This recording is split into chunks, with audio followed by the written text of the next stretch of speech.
காலையில் தேநீரை அருந்தியபடி வானொலியில் சூரியன் FM கேட்டு கொண்டிருந்த எனக்கு கிரியின் ஞாபகம் வந்தது. நாங்கள் பல்கலைக்கழகத்தில் படிக்கும்போது ஒன்றாக இருந்து படித்தது. கிரி நன்றாக படிக்கக்கூடியவன் இருந்தும் அவனது குடும்ப வறுமை அவனை நிழல் போல துரத்தியபடி இருந்தது. அவனது நிலை அறிந்து எமது நண்பர்கள் எவரும் அவனிடமிருந்து எந்த ஒரு விடயத்துக்கும் பணத்தினை எதிர்பார்ப்பதில்லை என்று தான் சொல்ல வேண்டும். ஆனாலும் கிரி தன்னால் முடிந்தவற்றை எல்லாம் செய்து விடுவான் என்று தான் சொல்ல வேண்டும். காலங்கள் சுழல நாமும் பட்டதாரிகளாக பட்டங்களை பெற்று ஒவ்வொருவருக்கும் ஒவ்வொரு வேலை குடும்பம் என்று ஒவ்வொரு இடத்தில் இருந்தாலும் இன்றைய தொழில்நுட்ப வளர்ச்சியில் அருகில் இருப்பதாகவே உணரும் வேளையில் நேற்றைய தினம் கிரியினது நேரடி வீட்டு தரிசனம் அவனுக்கு இருக்கும் தேவையின் முக்கியத்துவத்தை உணர்த்தியது என்று தான் சொல்ல வேண்டும். பட்ட மேற்படிப்புக்கு அனுமதி கிடைத்தும் அதனை தொடர்வதா வேண்டாமா எனும் திரிசங்கு நிலையில் இருந்தான். திருமண வயதில் 2 தங்கைகள், எப்பவும் திருமணம் பொருந்தி வரலாம் என்கின்ற நிலையில் அவ்வாறு ஒரு நிலை வந்தால் அதற்கு பணம் இருக்கும். பணத்தில் பட்ட மேற்படிப்புக்கு சென்றால் தங்கைகளின் திருமணத்திற்கு பணம் இல்லை என்று தான் சொல்ல வேண்டும். இன்று தங்கைகள் இருவரினதும் திருமணம், தனது பட்ட மேற்படிப்பு இவைகளை தொடர பல வழிகளில் சிந்தித்து கொண்டிருந்தோம். சிந்தித்ததன் விளைவாக இறுதியில் ஞாபகத்துக்கு வந்தவன் எனது பாடசாலை நண்பன் ஆனந்தன். தற்போது தனியார் வங்கி ஒன்றில் வேலை பார்க்கிறான். அவனிடம் வங்கியிலிருந்து கடன் எடுத்து தங்கைகளின் திருமணத்திற்காக நிலையான வைப்பில் இட்டுவிட்டு கிரி படிப்பதற்கு செல்லலாம் என்பதுதான் எமது ஐடியா. கடனை இலகுவாக ஆனந்தனின் மூலமாக முடிக்க எண்ணினோம். எனவே ஆனந்தனின் கைபேசி இலக்கத்தை தேடி தொடர்பினை ஏற்படுத்தினேன் என்று தான் சொல்ல வேண்டும். ஹலோ, சொல்லு மச்சான் என்று திடீரென்று ஆனந்தனின் சொல்லு மச்சான் நம்பிக்கையை தர, ஒன்றுமில்ல, உனக்கு தெரியும் தானே கிரியை, அவனுக்கு கொஞ்சம் காசு வேணும், அதுதான் உங்களோட வங்கியில் கடன் எடுக்கலாமா என்று கேட்கத்தான் என்று சொன்னான். அட, இதுக்கே இவ்வளவு யோசனை? கிரி அரசாங்க உத்தியோகம் தானே, அவனை கடனாளி ஆக்கிறது என்ற பொறுப்பு என்று அவன் சொன்னான். என்னடா சொல்கிறாய்? கடனாளி ஆக்கிறதோ? இல்லை மச்சான், கடன் கொடுக்கிறது என்ற பொறுப்பு.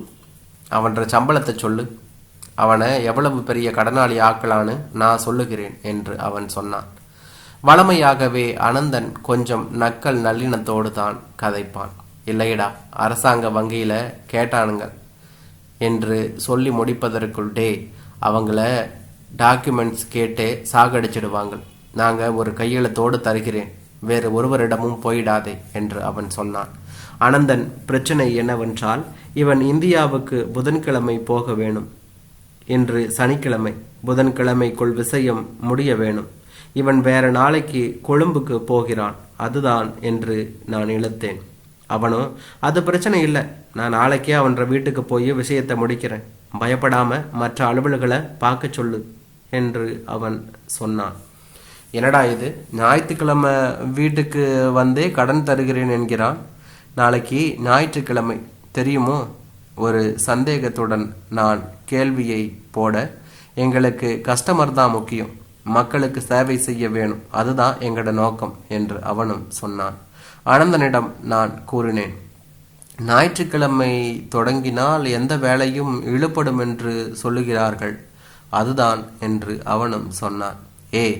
இழுபடும் தானே, எப்படியும் கடனை முடிக்க 7 வருஷம் ஆகும். பாரு மச்சான், கிரின்ற விஷயத்தில் சாத்திரமும் சரியாயிற்று. நான் கிரியுடன் கதைத்து விஷயத்தை முடிக்கிறேன், நீ போனவை என்றவன் எனது அனுமதியின்றியே போனை வைத்து விட்டான்.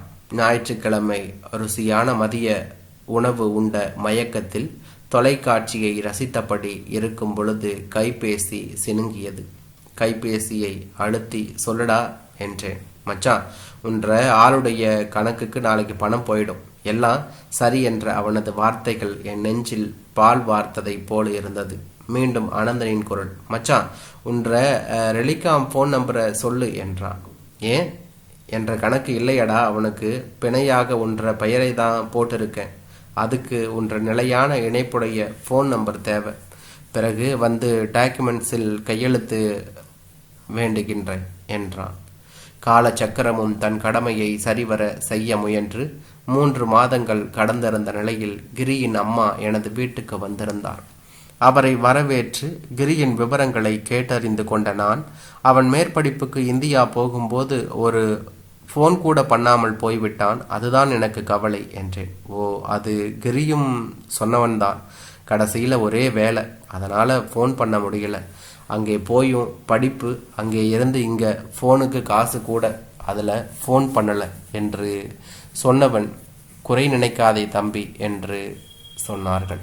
ஐயோ, நான் குறை நினைக்கவில்லை அம்மா, நீங்கள் சொல்லுங்கோ, என்ன விஷயமா வந்தீங்கள்?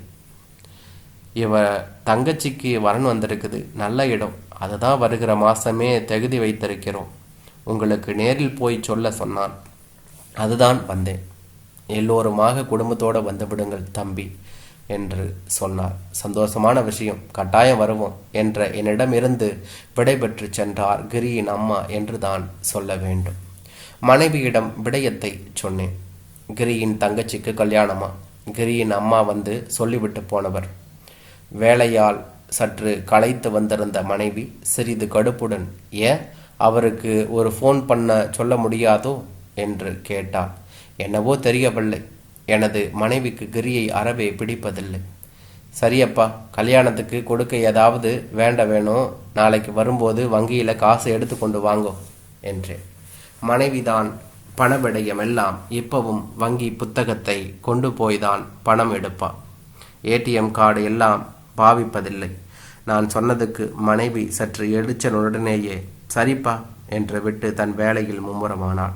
அலுவலகத்தில் மதிய உணவை உண்டு கொண்டிருந்த எனக்கு மனைவியின் கைபேசியிலிருந்து அழைப்பு வர, அதனை எடுத்து சொல்லுங்க என்ற என் வார்த்தை அவளின் கைபேசிக்கு போக முன்னரே மனைவியின் குரல் என்னை வந்தடைந்தது. என்னப்பா, எங்களோட அக்கௌண்ட்ல இருந்து 15,300 ரூபாய் வெட்டி கிடக்கு, அனந்தனுக்கு ஒருக்கா ஃபோன் பண்ணி கேளுங்கோ என்னவென்று. மனைவியின் குரலில் அவசரம், பயம் எல்லாமே தெரிந்தது.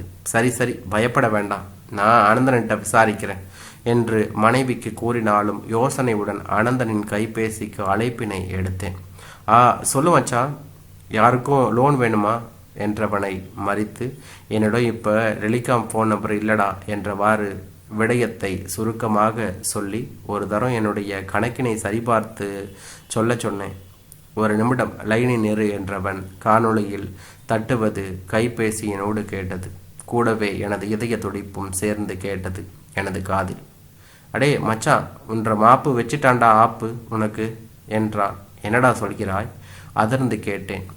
உன்னுடைய ஆள் கிரி 2 மாதமாக தவணை கட்டவில்லை, சம்பள பணமும் எங்கட வண்டிக்கு வரவில்லை. அவனுக்கு நீதான பிண வைத்தது, அதனால உன்னுடைய கணக்கிலிருந்து கழிக்கிறாங்க. அனந்தனின் கழிக்கிறார்கள் என்ற சொல் அவனுக்கும் அந்த வங்கிக்கும் எந்தவித தொடர்பும் இல்லை என்பது போல காட்டியது. தொடர்ந்து அவன், இனியும் ஒரு பிரச்சனை இல்லை, அவனுடன் கதைத்து காசை கட்டச் சொல்லு, உன்ற கணக்கில் வெட்டின காசையும் கேட்டு வேண்டிக்கொள். அனந்தனின் வார்த்தைகள் என்னுள் கஸ்டமர் கொயரை ஞாபகப்படுத்தியது என்று தான் சொல்ல வேண்டும். அதைவிட அவனது விட்டோத்தியான இன்னும் மோசமாக தாக்கியது என்னை என்று தான் சொல்ல வேண்டும்.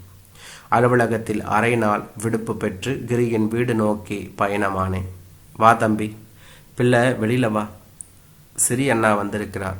கிரியின் அம்மாவும் வரவேற்பும் உபசரிப்பும் என்னை கவரவில்லை. இருந்தும் புன்முறுவருடன் கதிரையில் அமர்ந்தபடி, கிரி ஃபோன் கதைச்சானா என்றேன். எங்க தம்பி, இப்போ 1 மாதமா ஒரு தொடர்பும் இல்லை. கல்யாண நாள் வேற கிட்ட வருகுது, கையில் காசும் இல்லை, என்ன செய்யறது என்று தான் தெரியவில்லை. கிரியின் அம்மாவின் புலம்பல்கள் உண்மையானவையா பொய்யானவையா ஒன்றும் விளங்கவில்லை. திருமண ஆசையில் நிற்கும் தங்கையை பார்க்க பாவமாக இருந்தது. குழப்பத்தில் எதையும் சொல்வது நன்றதல்ல என்று எண்ணத்துடன் கிரியின் ஃபோன் நம்பரை மட்டும் வேண்டியபடி வீடு கிளம்பினேன் என்று தான் சொல்ல வேண்டும். என்னப்பா, அனந்தனோட கதைச்சிட்டிங்களா? வீட்டுக்கு வந்ததும் வராததுமா? ஆக மனைவியின் கேள்விக்கணை தாக்க, வாரேன் கொஞ்சம் பொறுக்கும் என்றபடி மௌனமாக சென்று உடை மாற்றி முகங்கழுவ சென்றேன். குளியல் அறையில் யோசனையுடன் முகத்தை கழுவி கொண்டிருக்கும் போது மனைவியின் குரல் யோசனையை குழப்பியது. இஞ்சரப்பா, ஃபோன் அடிக்குது, கேட்கலையோ? இது வேற தொல்லை, எப்போ பார்த்தாலும் வைபரிங், யாரோ கால் பண்ணுறாங்க, வெளிநாட்டு காலாக தான் இருக்கும் என்ற யோசனையுடன் பார்த்தேன். கிரி கிரி என்ற பெயரில் இருந்து அழைப்பு வந்திருந்தது. மனதில் ஒரு மின்னல். கிரியாக இருக்குமோ என்ற யோசனையுடன் அவசர அவசரமாக அழுத்தினேன் வைபரை. ஹலோ ஹலோ, நான் கிரி கதைக்கிறேன். ஏதேதோ சிந்தனைகளில் அலைக்கழிக்கப்பட்ட மனம் பெருமூச்சொன்றை விட, சொல்லுடா, எங்கேடா இருக்கிறாய்? ஏன் ஒரு தொடர்பும் இல்லை? லோன் காசும் கட்டவில்லை? எனது கேள்விகளிலேயே என்னை புரிந்து கொண்டவன், மன்னிச்சுக்கொள், இவ்வளவு நாளும் ஒரு தொடர்பும் இல்லாமல் இருந்ததுக்கு ஒரு சந்தர்ப்பம் கிடைத்தது. லண்டனுக்கு வர ஒரு மாதிரி லண்டன் வந்துட்டேன். அந்த வேலையில் ஒன்றும் செய்ய முடியாமல் போய்விட்டது. பயப்படாத, இப்போ காசு கொஞ்சம் அனுப்பி இருக்கிறேன். அதை வீட்டுக்கு கொண்டு போய் கொடு, கல்யாண செலவுகளுக்கு. அடுத்த மாதத்திலிருந்து லோன் காசையும் உன்ற காசையும் கொஞ்சம் கொஞ்சமாக அனுப்புகிறேன். வீட்டுக்காரருக்கு எல்லாவற்றையும் விளக்கமாக சொல்லு. தங்கச்சியின் கல்யாணத்தை போய் நின்று நடத்தி கொடு என்றவாடு வெஸ்டர்ன் யூனியனுக்கான ரகசிய இலக்கங்களை தந்து நான் பிறகு எடுக்கின்றேன் என்றவாறு தொடர்பை துண்டித்தான். மனம் நினைத்தது, நல்ல காலம், தாயாரிடம் அவசரப்பட்டு எதையும் கேட்டுவிடவில்லை. கேட்டிருந்தால் அநியாயமாக ஒரு நட்பினை இழந்திருப்பேன் என்று நினைத்தவாறு மனைவியை நோக்கி, என்னப்பா இன்னும் நீ போடவில்லையோ? நான் ஒருக்கா வெஸ்டர்ன் யூனியனுக்கு போக வேணும் என்றவாறு கொஞ்சம் நிமிர்ந்து இருந்து மனைவிக்கு விளக்கமாக தொடங்கினேன் என்றான் அவன்.